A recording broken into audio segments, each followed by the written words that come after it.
Thank you for inviting me to moderate this session. Thanks, Dr. Shika and Dr. Mona, for this. Dr.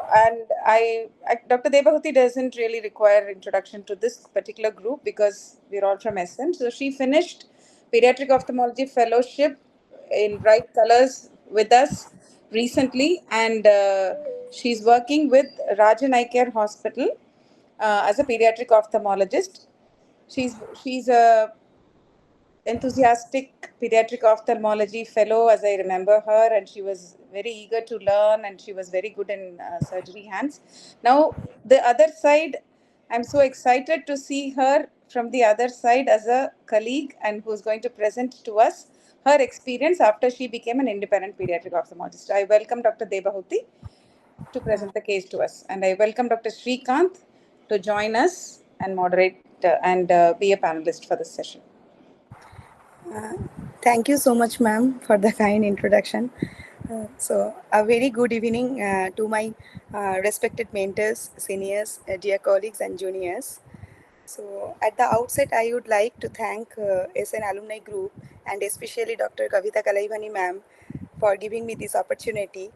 And it's always a pleasure, and I'm blessed to present myself as a Shankar Netrala alumni, especially in this platform and on this auspicious day of Guru Purnima. So happy Guru Purnima also to all my mentors, teachers, and seniors and colleagues. So today I will take you through two crises in squint surgery and look forward to share my experiences and invaluable insights from my seniors here. So now let's move on to my case. So a 6-year-old girl who was having right eye monocular elevation deficit, along with that severe ptosis with Marcus-Gunn jaw winking phenomena and amblyopia. And she was having a history of chronic ear infection also. So we planned for inferior rectus, right eye inferior rectus recession 4.5 millimeter and lateral rectus transposition to superior rectus with foster augmentation suture. So after the surgery, patient was doing well immediately, and she was on eye drop tobramycin and predfort acetate. But yeah, here the story doesn't end. So at the day of postoperative day, patient presented with right eyelid swelling, redness, and mucopudulent discharge, as we can see from this picture. So on examination, there was definitely lead edema and matting of eyelashes. Along with that, when I everted that inferior fornix, then I saw just mucopudulent discharge and profuse pus and conjunctival erythema also. So at that time we examined fundus. It was absolutely normal for both eyes. So what it could be with all these features and all? Is it due to suture infiltrate, or it can be bacterial conjunctivitis, or is it due to very alarming subtenon abscess? So okay, let's see what it was exactly. So now, immediately after keeping the infection in our mind, immediately we stopped the steroid and we started systemic and topical antibiotics. And conjunctival swab was taken, which was shown that gram-positive staph aureus, and it was sensitive to vancomycin and resistant to fluoroquinolone. So immediately we changed the topical fluoroquinolone to fortified vancomycin. That was hourly was given. And at that point, we noticed mild motility restrictions at inferiorly. So we planned for inferior rectus explorations under general anesthesia. So we started doing wound explorations and could find necrotic tissues and pus, and it was thoroughly removed. And whatever the pudulent discharge and at the site of inferior rectus insertions, that suture was there, vehicle suture, we sent for the culture, and culture shown that staph aureus. And immediately we did reinsertion of inferior rectus using 60 vicryl, but in this time we used a different lot. Whatever we used previously, we didn't use that. And gentamicin was used locally to irrigate the subtenon space. Povidone was also given, and after that conjunctiva was sutured with 80 vicryl.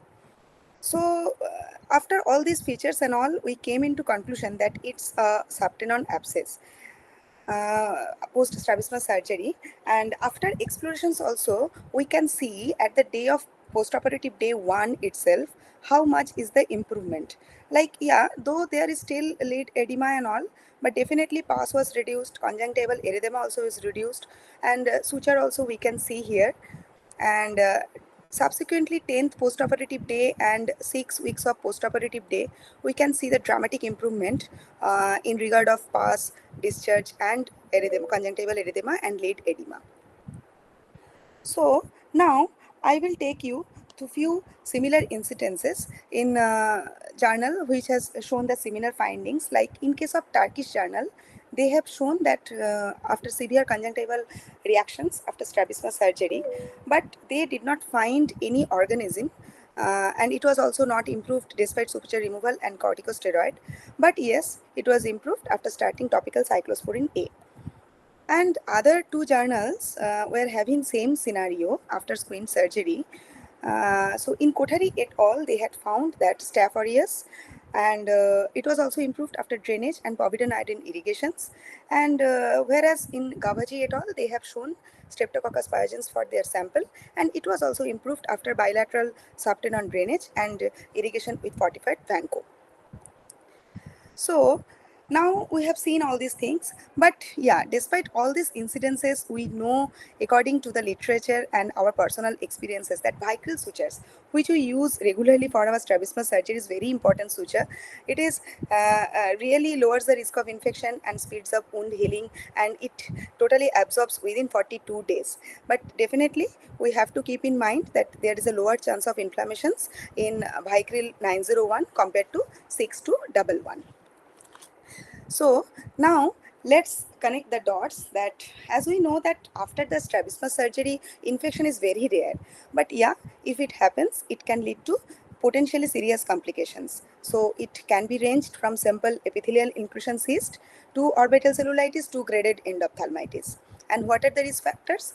Like young age, who are having poor hygiene, who are on immunosuppressive drugs, and during surgery, excessive conjunctival manipulations and any suture-related contaminations can lead to these type of infections. And most common organisms are Staph aureus, Staph epidermidis, Streptococcus pneumoniae, and Haemophilus influenza. And among all the infections, subtenon's abscess is extremely rare complications. But yeah, if it happens, it needs urgent treatment as it may progress to orbit. And definitely preoperative evaluation is very important for any ophthalmic surgery.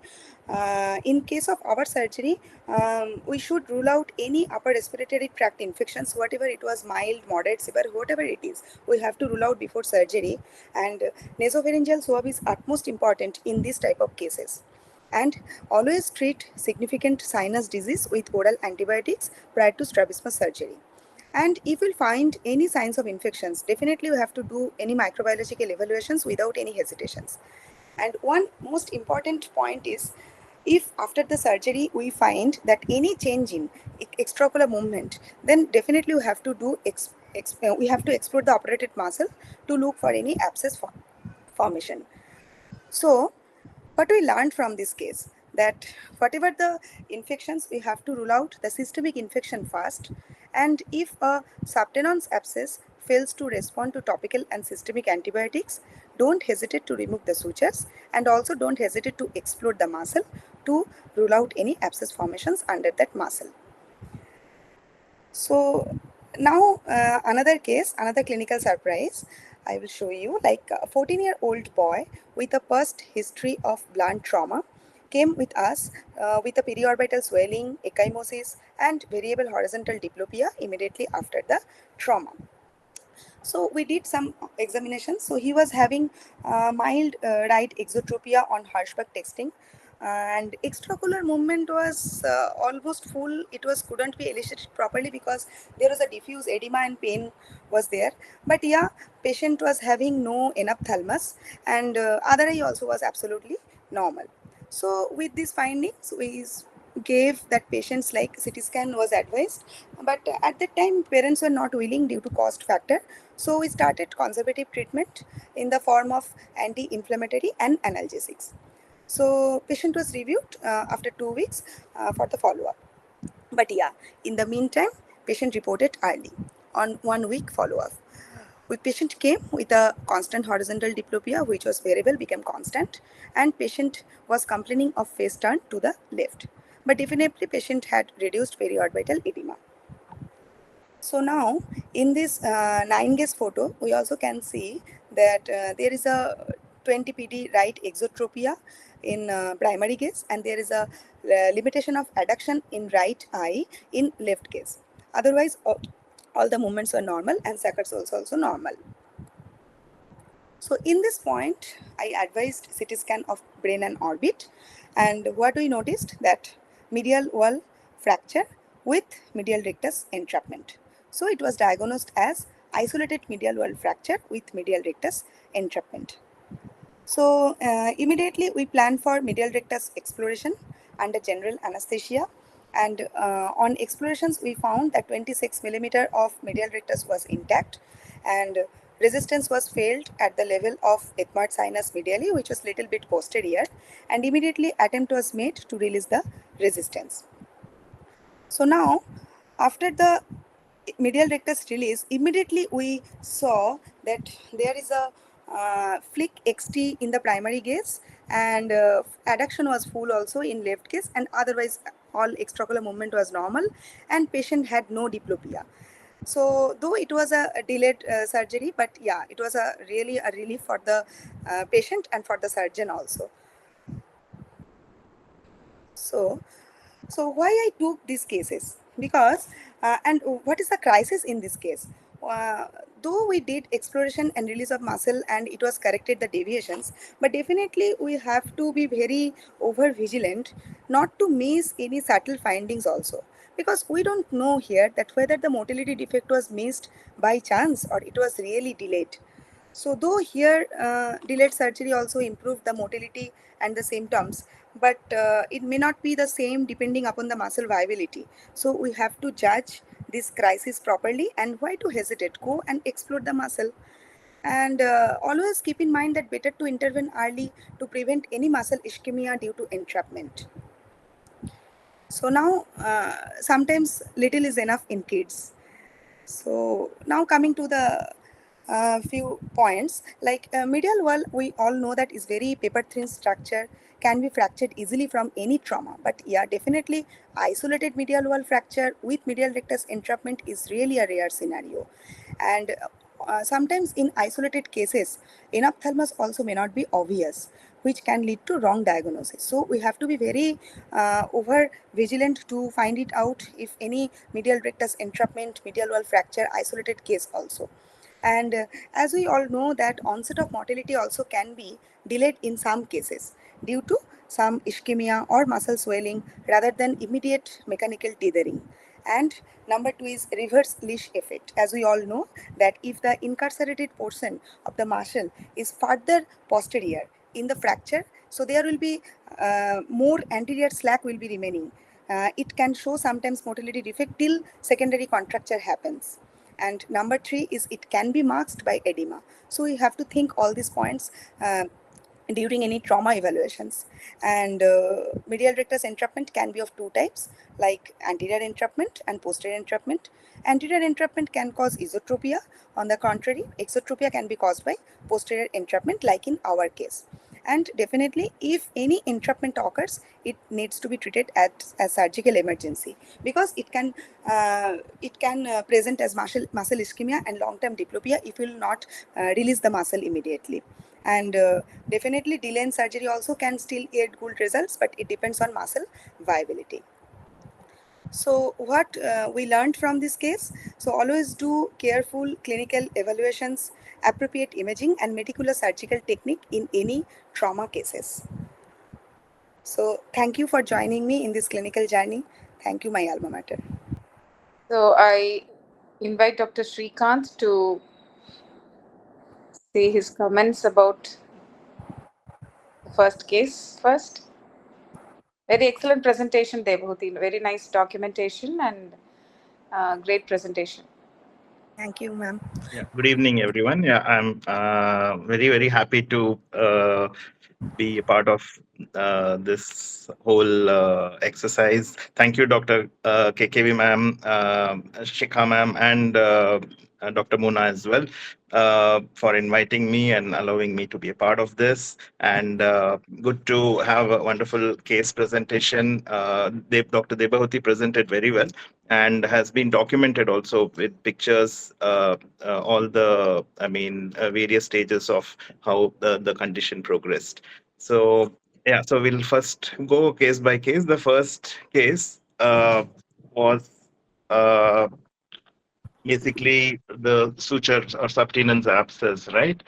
So Yes. yeah, so small, I mean, comments, I mean, which we basically when we observe, uh, we have to any strabismus surgery, post strabismus surgery, third day, fourth day, we do not expect the lid edema or the swelling to be present as it was shown in the picture. So that kind of is a red flag for us to basically suspect something is not correct.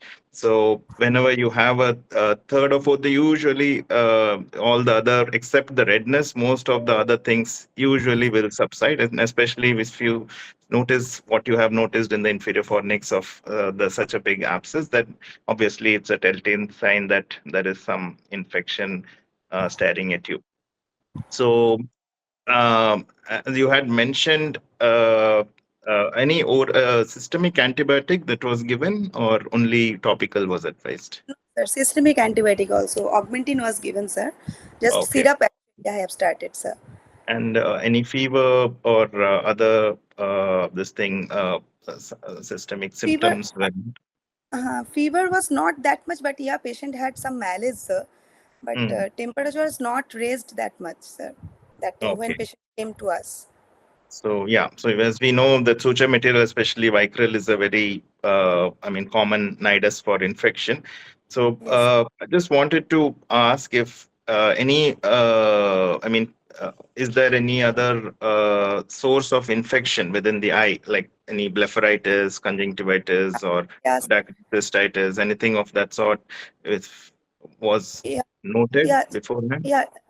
Actually, sir, when she presented, she was having that history of chronic ear infection like COSM, but that was also Mm, query because patient didn't have any document on that. But mm. yeah, she parents told that she is having that CSOM pass and all in the ear, but it was treated like that. They told so active infection was not there, but yeah, patient was having that chronic ear infection, sir. Chronic illness. So was the child started on pre-op antibiotics as a Yeah, precautionary measure? yeah, sir. I have started a pre-op antibiotic. Uh, Okay. so So yeah, that is something which can be done to prevent something. And pre-operatively or intraoperatively, povidone was that also used? Uh, COVID-19 surgery I have used, and second surgery also after that mm, also I used. First surgery I mm. used, sir. Okay. COVID-19. Okay, so yeah, because that makes a big difference and can, I mean, most of the times you can prevent such infections. So as a routine, we do, even if it's a squint surgery, we apply the povidone iodine 1 or 2 minutes before and during the draping itself. And yeah, so was the number of sutures, I mean, more than usual, or anything different in the surgery steps that you and I mean, did you have any complication in between, or the surgery went uneventfully? Sir, surgery went uneventfully. Mm, During foster suture only I have to take it twice like that. Otherwise, mm, sir, it was okay only, sir. okay. Went uneventfully, sir. But I don't. But when we did re-surgery, we used a different lot of sutures. We just kept it in a side. But we Mm, sent for that suture also, that whatever we used in the past surgery. But mm, that lot also we sent for culture. But it was nothing came in that suture lot. So, but okay. second surgery we used different lots, sir. Okay. Fine. So yeah, so basically management wise, yeah, perfect. I mean, this is you have to explore. There is no other alternative. You know, I mean, no matter how much you give, the moment you notice such a big abscess, subtenance abscess, it has to be explored and drained. There is no two doubts on that. It has to be removed. And sometimes, I mean, I had a similar suture granuloma bar abscess kind of one child who had similar issue post surgery, and when I tried to explore and remove that after post the procedure, it was probably an intermittent exotropia child, and post the procedure the child actually developed diplopia. And till today, I mean, probably when I was exploring and it may have induced a little amount of squint as well. And till today, the patient follows up with us and but with me. But it's been almost 10 years. When I was in Shankar Netralaya, we had done that surgery, and Okay. yeah, so it's been almost 10 years. But still, I still very clearly remember how what happened, and but with a little bit of prismatic correction, the child is doing well. So yeah, that was a big learning for me in that. KKV ma'am, if you have to add something.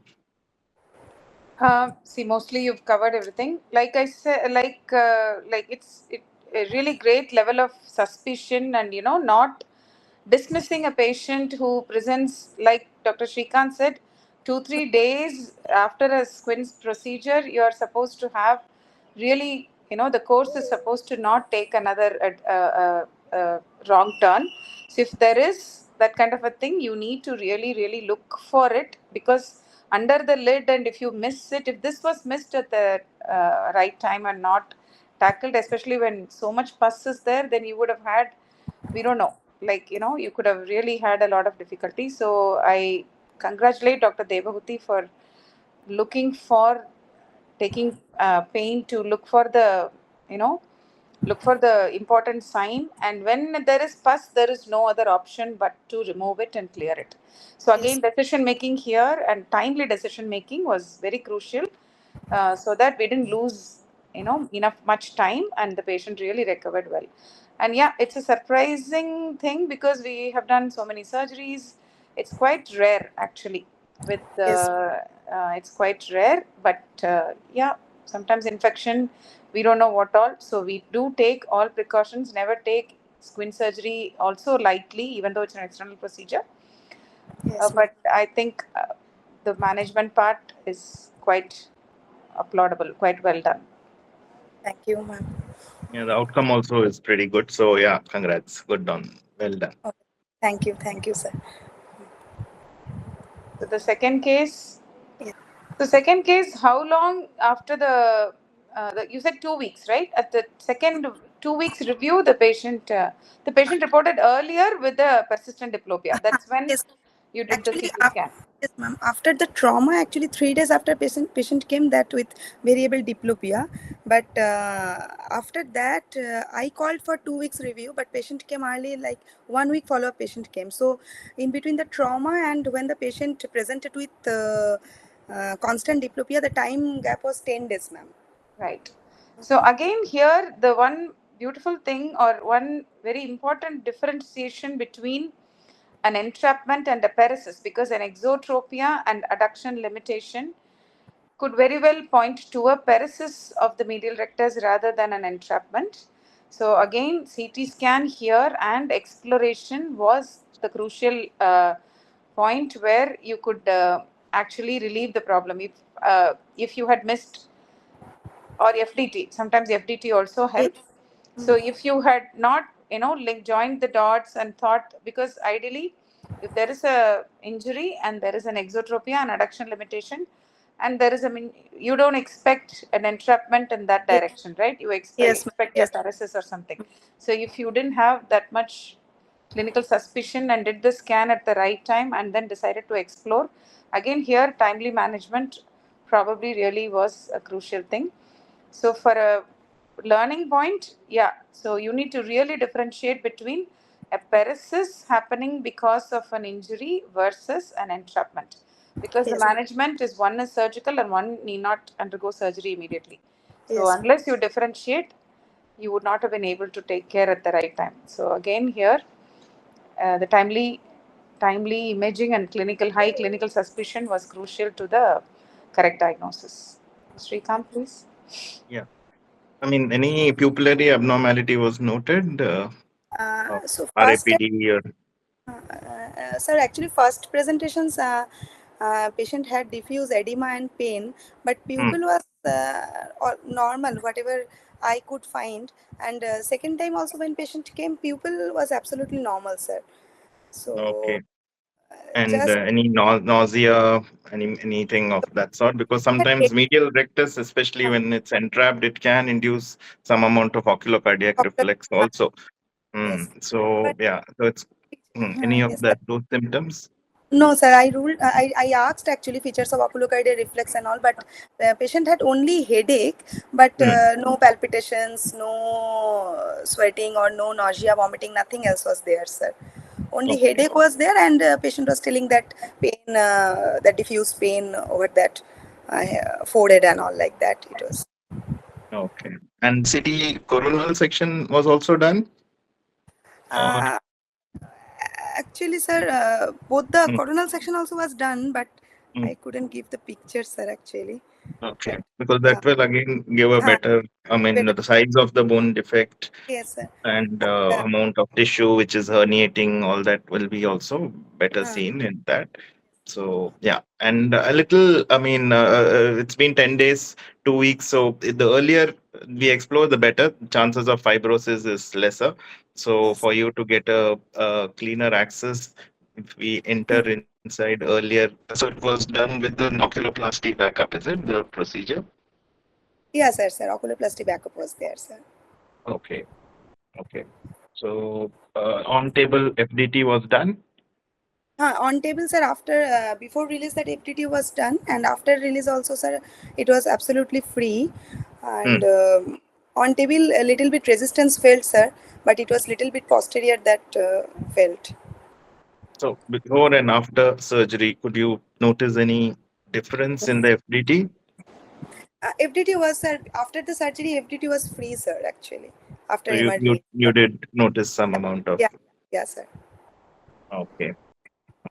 So yeah, and basically any of these entrapments, it's always again because it's a medial rectus, even more reason. But yeah, better when you're exploring and going closer to the muscle. It's better not to grab the muscle directly with the forceps than because that can again induce an cardiac reflex. So blunt dissection, slow dissection, remove all the fibers away, and then probably yeah release the muscle. And Yes. yeah, that would be ideal as far as the surgery is concerned. So, and how big was the defect? Was did it need any further No, sir. intervention? Means, sir, exotropia, sir. No, the defect, the bony defect, was it too big Only to no, replace? no, sir. No, sir. Mm, Just actually, I took the backup also, so that mm, it was just means like no, nothing mesh and all, nothing was needed, sir. Just mm. we just left normally, just we Okay, left it. Yeah, sir. okay, And okay, mm. okay, fine. And post-operatively, movements improved. Yes, sir. Immediately post-operatively, we saw that movements was absolutely full, Mm, and XT was also means like just flick XT was there, and patient on good thing that patient told immediately that no diplopia, nothing else is there. So mm. yeah, patient also was Any happy. head posture and post-surgery? No, not. It was a little bit, sir. Left face turn was there that Mm. time, Okay. but 4 weeks follow up when I called for 4 weeks follow up, and I saw after 3 months also. So patient remained stable, and head turn was absolutely normal. Means like no head turn Okay. was. Okay. So yeah, so basically everything was done well. Basically, the plan of surgery as well as the critical period is the first week or 10 days. The earlier that is something which we have to keep in mind. The earlier we go in, the better as far as muscle entrapment is concerned. So and also always remember with medial rectus the oculocardiac reflex as well. And if there is any residual diplopia or eye movement restriction. Sometimes then orthoptic exercises also can be tried. Yes. One maybe after a month or so, once the muscle recovery happens fully, and if there is still some amount of residual squint or some prism glasses may also be needed. Yes, So sir. yeah. So to add one more small point, see, suppose if the CT scan for postgraduates and fellows, if you're all listening, if the CT scan did not show any entrapment, and there is an exotropia following a trauma, and the patient's adduction is limited, we assume that medial rectus could be paretic, mild paresis of the medial rectus. So the immediate management could be, if the FDT is negative, you confirm FDT being negative, and then there is a role of Botox here. Yes. Botox is a very good option here because all other movements are normal. only adduction is limited, provided there is no entrapment noted. So here that is a very important differentiating point.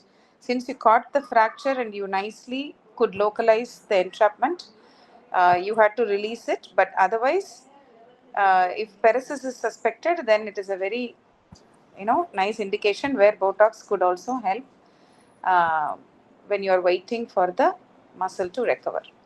So wonderful Yeah. case. Yes. Yes. So basic saccades also again, ma'am, help with differentiating the two. I mean, slow saccades again shows more in favor of paresis than restrictive squint. But in restrictive squint, the eye movement velocity would be almost near normal. Yes, sir. Here the suckers was normal, sir. For Normal, the right? yeah. Okay. Yeah. So basically, catch it early, find out what the cause is, and then yeah, go in and remove the entrapment. Yes. Yes, sir. Mm. Actually, I was in doubt that whether that time I did miss that extraocular motility. I was not sure, sir, because diffuse edema was there, so I couldn't. Extraocular movement I Mm. did, but it was patient was feeling so much pain and all, so I couldn't elicit properly. So I don't know, sir, that is Yeah. Perfect. the lag there. Postoperatively, the patient is doing fine, Yeah, right? No yeah. need for any other intervention, right? Mm. No, no, no, sir. I didn't do any extra for the Okay. XT, sir. Yeah. No anophthalmos? Any anophthalmos No, noticed? no, no, sir. Sometimes a little later, anophthalmos can set in. No, Yeah. sir. Most sir, in ophthalmos actually that is only, sir. In ophthalmos was not there, so that is why Mm. it was not.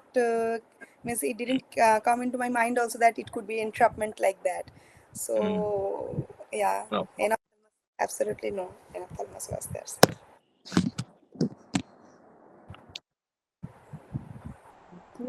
Good.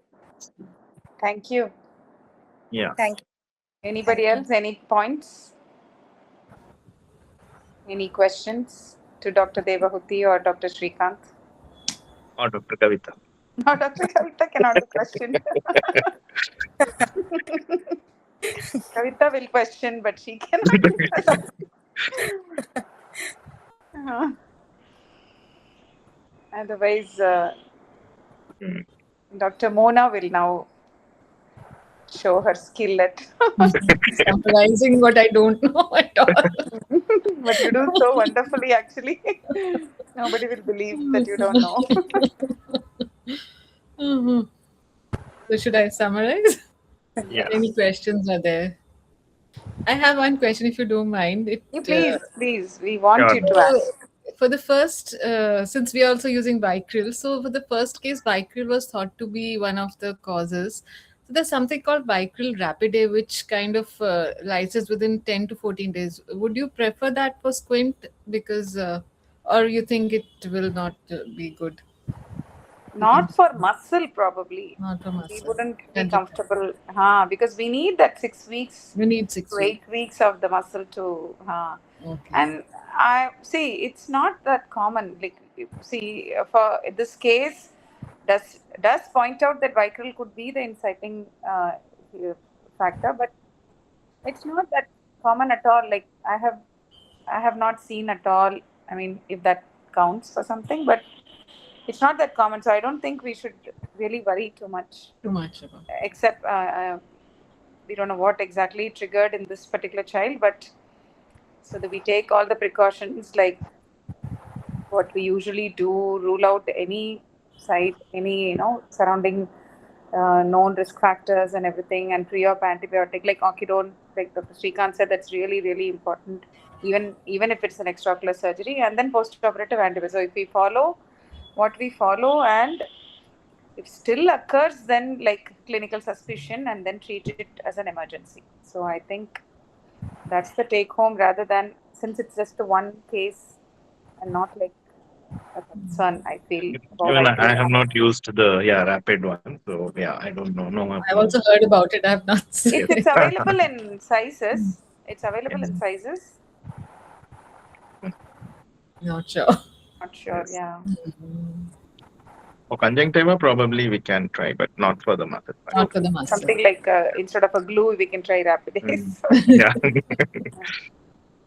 Dr. Hmm. Akshay is there. Dr. Akshay, you have any points? I mean, if you, I'm No, not ma'am, sure if you nothing, nothing. joined I or. mean, I joined for the second case. I was not there for the Okay, first case. But I okay. think all the points were well covered. And again, as you all said, Vicryl Rapid, I haven't actually heard of it. It's the first time I'm learning about it. So no Mm, experience with that. yeah. Never heard about it talk in a strabismus context. Yeah, yeah. Yeah. Anyway, yes, Mona. So, okay, so I think Dr. Debahuti has showed in both her very rare cases that speed matters in squint surgery. We already have one of the fastest squint surgeons as our chairman, and but not only that, we need to act fast also, right? So, in both cases, that intervention was timely. So in case one, it is very rare, as everybody has told Dr. Shrikant, Dr. Kavita, to see lid edema congestion on PUD 3 and 4. And when you see that, it's a red flag and should not dismiss it as just conjunctivitis. I think good to investigate microbiologically and instill the appropriate antibiotics, stop the steroids. To prevent it, you can rule out URI and any other source of infection pre-op and treat it, and use povidone iodine pre-op to prep the eye, and tell the patient about all the precautions. And if you see any muscle any movement restriction, don't hesitate to go in and explore to avoid sight threatening complications like orbital cellulitis and so on. So, in the case two, what I learned here was how to distinguish between paresis versus entrapment. Thanks to Dr. Shrikant and Dr. Kavita. So, if you see exo post trauma with adduction limitation, either you have paresis or you have entrapment. It can be there without the anophthalmos also. So, you do a FDT and you do imaging. These are two things. So depending on that, you'll know whether it's paresis or entrapment. If it's entrapment, do what Dr. Debahuti did and do it very fast to avoid future complications and multiple squint surgeries in the future due to fibrosis.